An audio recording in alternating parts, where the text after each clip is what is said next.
Broyeur de végétaux. Idéal pour le broyage de tous les types de déchets verts au sein d'un jardin, qu'il s'agisse de branches, d'écorces ou de feuillage. Se munir d'un casque forestier, protection auditive, gants, combinaisons et chaussures de sécurité. Toujours lire la notice d'utilisation du constructeur.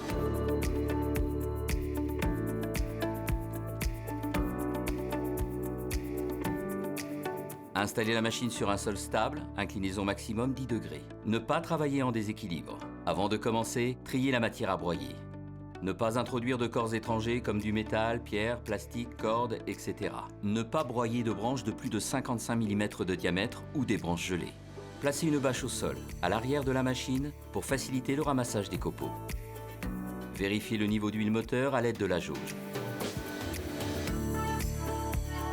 Procédez au remplissage du réservoir avec de l'essence sans-plomb 95, à l'aide d'un entonnoir ou d'un bec verseur. Vérifiez que le bouchon du réservoir est bien fermé. Vérifiez que le levier d'arrêt d'urgence est rabattu vers l'avant et que le tamis est correctement monté.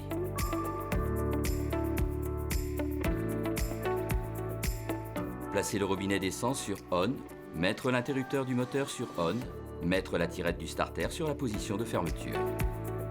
Tirez la poignée de lancement jusqu'à ce que l'on sente une résistance, puis la tirer d'un coup sec. Lorsque le moteur commence à chauffer, mettre la tirette du starter sur la position d'ouverture.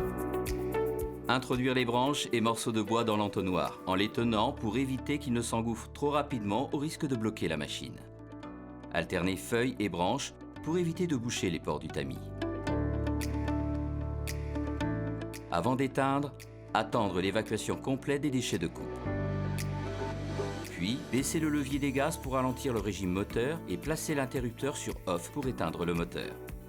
Après utilisation, la machine peut être nettoyée avec un nettoyeur haute pression ou une brosse souple après le refroidissement du moteur.